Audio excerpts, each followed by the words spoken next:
Hello à toutes et à tous, j'espère que vous allez bien. Bienvenue dans cette vidéo. Si vous diffusez de la publicité sur les réseaux sociaux, que ce soit sur Meta, TikTok Ads ou les autres régies publicitaires, eh bien vous êtes bien tombé parce que vous le savez aujourd'hui, il y a un levier sur lequel il faut particulièrement jouer pour scaler vos campagnes. Ce levier, c'est la créa. Et on se pose plein de questions à propos de la créa. Et donc mon but sur cette chaîne, c'est de vous aider à y répondre pour devenir de véritables incollables, de véritables cracks de la créa. Et aujourd'hui, on répond à la question suivante. Quel volume de créa tester? Euh, c'est une question qui est pertinente, que tout le monde se pose, et pourtant à laquelle personne n'arrive vraiment à donner de réponse chiffrée. Donc aujourd'hui, la réponse chiffrée, je vais vous la donner. Vous allez voir, ça va se faire en plusieurs étapes. La première étape, ça va être de calculer votre budget créa. Je vous ai partagé un petit calculateur. J'ai fait une vidéo dédiée sur le sujet d'ailleurs. Derrière, on va calculer ensemble votre taux de succès créa. Et en croisant votre budget créa ainsi que votre taux de succès créa et deux, trois infos supplémentaires que je parcourais dans la vidéo, eh bien, vous allez pouvoir déterminer le volume de créa qu'il vous faut tester. Avant ça, je voulais juste remettre un petit peu de contexte à la démarche. Donc, l'objectif creative testing de manière générale, c'est écrit ici, c'est d'identifier des créas qui performent et qui, en plus de performer, vous permettent d'assumer un budget média élevé. Parce qu'en effet, quand je parle de winning creative, quand je dis que le jeu du creative testing, c'est de trouver des créas gagnantes, c'est pas juste des créas qui vont obtenir des résultats sympas. Il faut en plus que ces créas puissent dépenser. Demain, obtenir une créa qui obtient des coûts d'acquisition 2 fois inférieurs aux coûts d'acquisition que vous avez déjà, ou des retours sur investissement publicitaire 2 fois supérieurs au ROS moyen de votre compte, c'est bien, mais si la créa dépense 50 euros, c'est pas hyper intéressant. Ce qu'on veut, c'est vraiment trouver ces créas qui vont en fait centraliser le budget média de vos campagnes. Souvent, des créas comme ça, il y en a entre 1 et 5, allez peut-être 6 en simultané sur un compte pour chacun de vos objectifs de conversion. Vous pouvez le vérifier tout de suite si vous allez sur, par exemple, l'une de vos campagnes d'acquisition ou vos campagnes d'acquisition qui servent le même objectif, que vous allez donc directement rentrer en rentrant dans cette campagne dans l'onglet créa. C'est dans la troisième colonne du tableau du Business Manager. Vous triez par montant dépensé et là, vous allez voir que vous avez vraiment un petit paquet de créa qui concentre un budget élevé et derrière, toutes les autres créas ont des budgets qui sont vraiment moindres. Et donc, c'est ces créas-là qui vont pouvoir dépenser tout en maintenant des résultats intéressants qu'on va vouloir trouver, identifier à travers notre démarche de creativity. Moi, je vous conseille de partir sur un rythme au minimum de trouver une nouvelle créative gagnante par mois, une créative performante sur laquelle vous allez pouvoir dépenser. Alors, c'est un strict minimum. Je vais vous expliquer un petit peu la logique qu'il y a derrière ce minimum-là. En fait, c'est simple, on vient de le dire, sur chaque objectif de conversion que vous avez dans vos campagnes, vous allez avoir entre 1 et 5 6K qui vont centraliser le spend. L'idée, c'est que à un moment donné, ces 5-6 top créas qui portent votre compte publicitaire, vos campagnes sur une période donnée, elles vont finir par s'essouffler. Alors, elles s'essoufflent pas toutes en même temps, elles s'essoufflent une par une. Et donc, l'idée, c'est que si vous déployez une méthode de stratégie de testing créa qui vous permet d'identifier une nouvelle créa gagnante chaque mois, bah, en fait, ça vous permet de vous prémunir contre la creative fatigue, donc de phénomène qui fait que vos top créa, bien qu'elles tirent votre business manager dans sa performance sur une période donnée, elles finissent par s'essouffler. Si vous avez toujours des nouvelles créas qui arrivent, eh bien, vous n'avez pas de fatigue créative au global sur le compte, puisque les nouvelles winning creatives que vous trouvez viennent remplacer celles qui s'essoufflent. Évidemment, ici, c'est un ordre de grandeur déjà empirique. Moi, donc, j'ai une agence créa qui s'appelle Chaser. Avec Chaser, on est connecté sur à peu près 16 millions de dépenses publicitaires annuelles rien que sur Meta. Donc, ça fait quand même à peu près 1,5 million par mois qu'on a l'occasion d'analyser. Et on a remarqué que voilà, ce rythme de une nouvelle créative gagnante par mois pour chaque objectif de conversion, c'est vraiment un strict minimum. Dites-vous que quand on travaille avec des marques anglophones, notamment des marques US, c'est un marché peut-être un petit peu plus mature. Eux, carrément, leur objectif, c'est de trouver 1 à 2 nouvelles créatives par semaine, pas par mois. Donc, Après voilà, je sais pas où est-ce que vous en êtes de votre stratégie créative. Je veux pas non plus vous choquer et j'ai envie vraiment de vous montrer la créa comme quelque chose d'un peu technique certes, mais d'accessible. Et en vrai, si vous arrivez déjà à trouver une nouvelle créative gagnante par mois, c'est déjà un super début, quel que soit votre niveau de spend média d'ailleurs. D'ailleurs, on verra ici que le spend média, ça va être un peu la base, le KPI de base qu'on va regarder pour déterminer le volume de créa que vous devez tester, puisqu'effectivement, évidemment, une marque pardon, qui dépense 100 000 euros par mois va pas avoir le même volume de créa testé qu'une marque qui en dépense 5 000. Voilà pour les quelques éléments de contexte. Je voulais peut-être terminer en explicitant un petit peu ce que j'entends par objectif de conversion. Quand je vous dis qu'on veut au minimum une nouvelle créative gagnante par mois pour chaque objectif de conversion, ça veut dire quoi? Ça veut dire que, bon, bah, forcément, si vous avez une marque e-commerce, que vous faites des campagnes objectivées à l'achat, donc dont l'objectif est d'aller chercher des nouveaux consommateurs, et que vous avez des campagnes dont l'objectif est de faire de la génération de leads pour, par exemple, faire grossir votre base mail, c'est deux objectifs de conversion totalement différents. Vos créas vont pas être les mêmes. Et donc, il va falloir de nouvelles créatives gagnantes régulières pour chacun de ces deux objectifs. Maintenant, derrière objectif de conversion, ici, je peux aussi entendre d'autres choses. Par exemple, imaginons que vous ayez toujours cette marque e-commerce, peut-être que vous allez avoir des campagnes d'acquisition et des campagnes de retargeting. En fait, sur ces deux typologies de campagnes qui nourrissent des audiences différentes, il va falloir que vous trouviez des créatives gagnantes dédiées. Vos créatives gagnantes sur vos campagnes de retargeting vont pas être les mêmes que vos créatives gagnantes sur vos campagnes d'acquisition.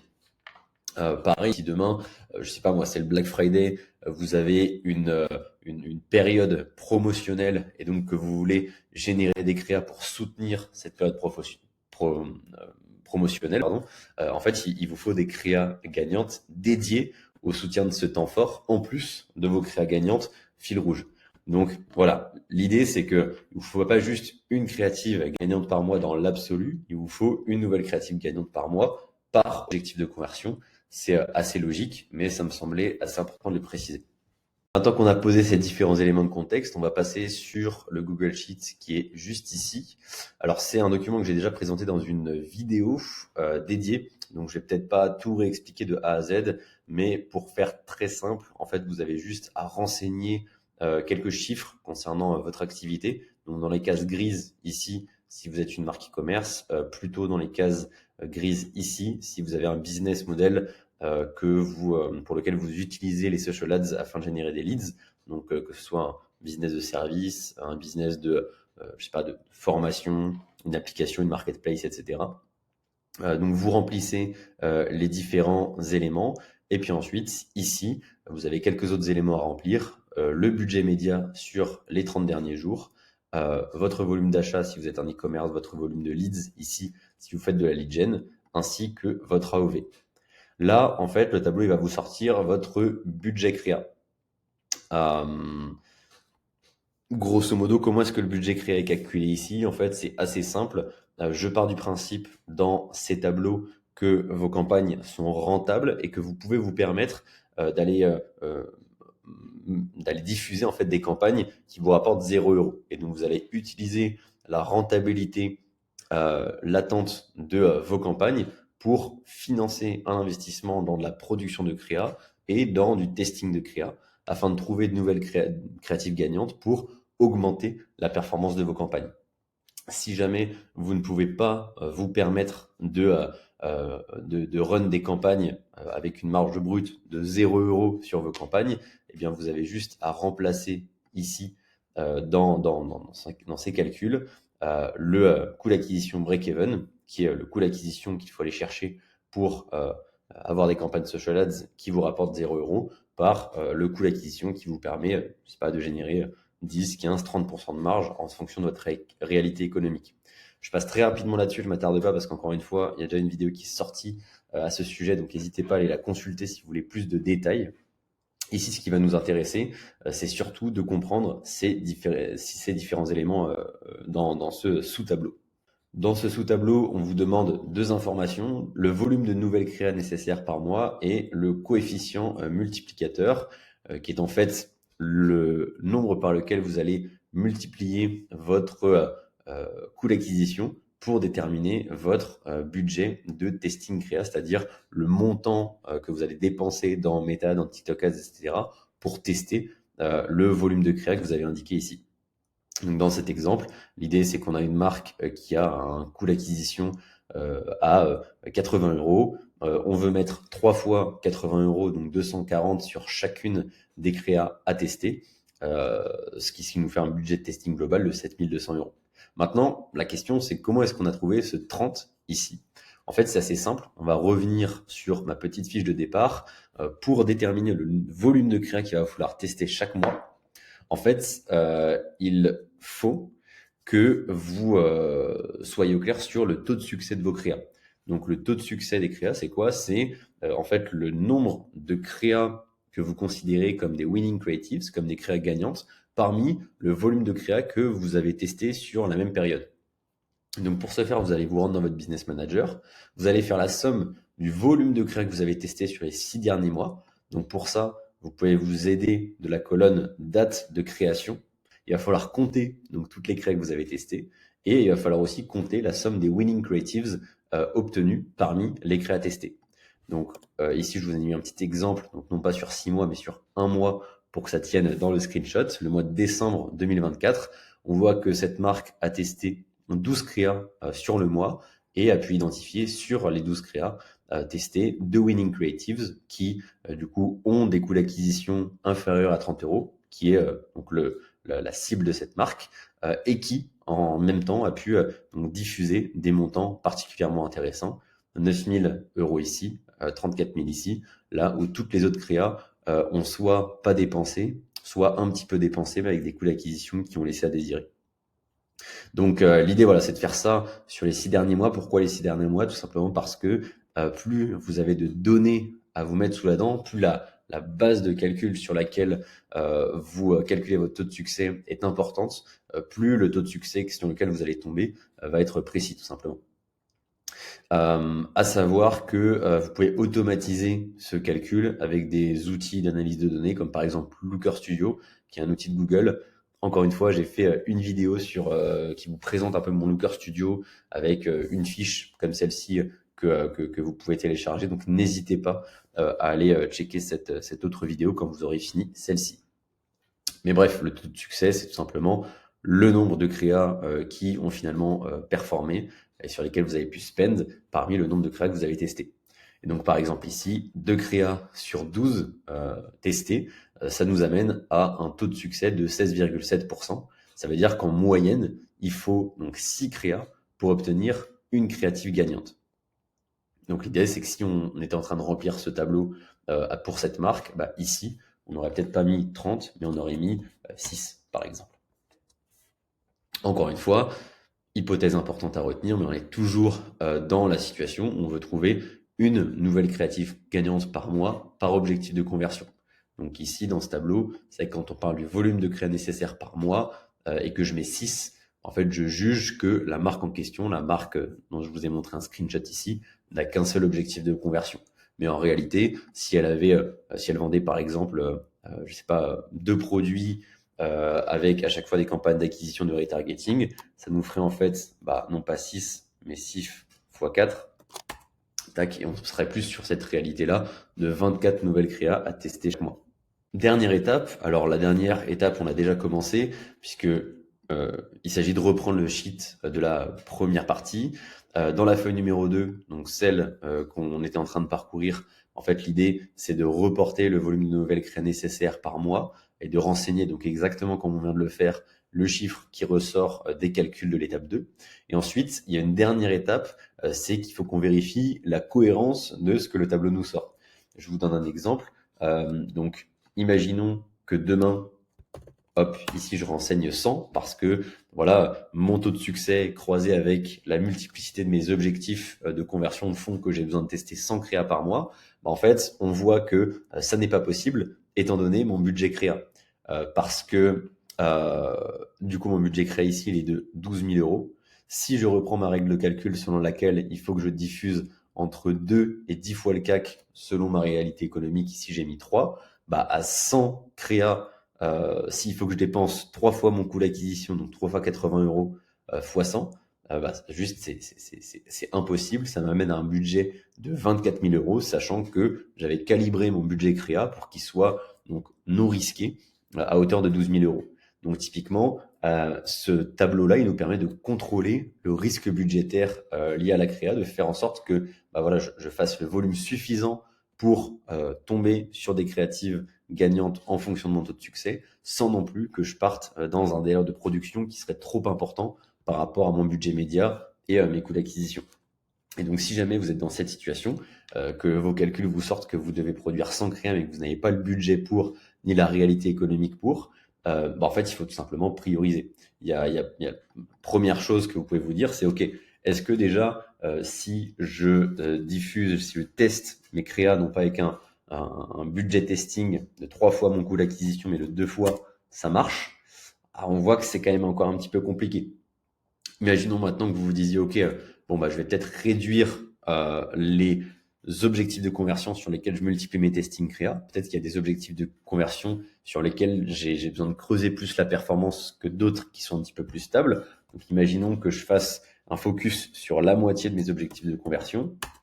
OK, là, c'est déjà un peu plus réaliste. Est-ce que si je reviens sur une enveloppe budgétaire de 3 fois mon coût d'acquisition, c'est pas mal? Ouais, ça paraît un petit peu réaliste parce que du coup, ça ne me laisserait que 12 euros par créa pour produire mes 50 créas. Sachant que, comme je l'ai mis dans cette fiche-là, un budget réaliste pour produire une créa, que ce soit du statique, de l'UGC ou d'autres typologies de vidéos, c'est 150 euros. J'entends par créa le moindre asset créatif que vous allez diffuser en ads. Alors, je sais que ça paraît logique, je dis ça dans quasiment toutes les vidéos, mais j'explique. Quand on produit par exemple, je sais pas moi, un UGC et qu'on décline cet UGC en 3 versions avec à chaque fois le hook, donc les 3 premières secondes qui changent. Ici, dans cette situation, du coup, pour moi, il y a 3 créas. Chaque hook, chaque déclinaison est une créa. Et du coup, le budget alloué à chacune de ces déclinaisons, côté production, c'est 150 euros. En tout cas, c'est ce que je vous recommande. C'est quelque chose qui est réaliste pour que vous puissiez obtenir des contenus qualitatifs et optimisés pour la performance. Donc ouais, là, 12 euros, c'est clairement hors de portée. Hop, ce qui fait que voilà, déjà, si on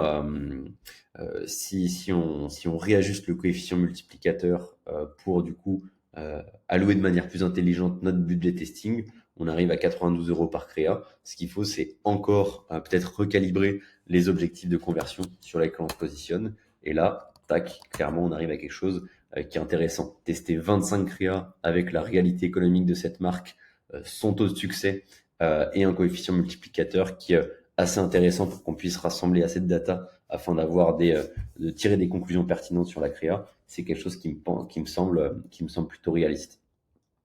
Donc voilà un petit peu la façon dont moi je vous conseille de calibrer votre volume créa. Donc je récapitule, vous commencez par déterminer votre budget créa en utilisant le modèle qui est disponible sur ce sheet-là.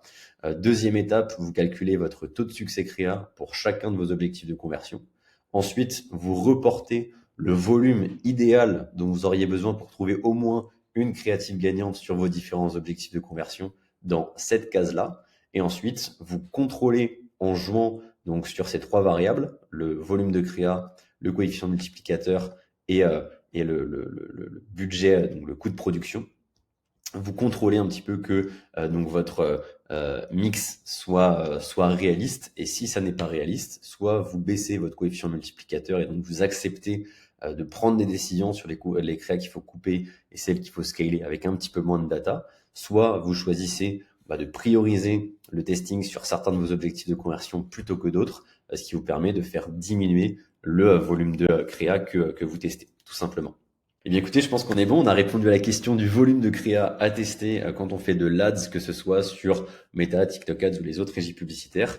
Je vous remercie vraiment pour votre attention et puis j'espère que cette vidéo a été claire, que vous repartez avec des clés pour scaler vos campagnes grâce à la créa. Et évidemment, si vous voulez vous faire accompagner sur le sujet de la stratégie créative, de la production de créa, j'ai une agence sur le sujet qui s'appelle Chaser. Donc n'hésitez pas à réserver un appel avec moi pour qu'on puisse voir ce qu'on peut faire pour votre marque. On est compétent sur les marques qui dépensent plus de 10 000 € par mois sur leur levier principal et de plus gros clients dépensent un peu plus de 300 000 € par mois sur Meta, sur le marché français. Après voilà, il y a aussi des marchés internationaux qui sont en jeu, donc on est compétent un peu sur tout ça. Si vous vous reconnaissez là-dedans, n'hésitez pas, c'est toujours un plaisir d'échanger. Et puis en attendant, likez, abonnez-vous, et puis je vous retrouve dans la prochaine vidéo. Allez, salut, à très vite.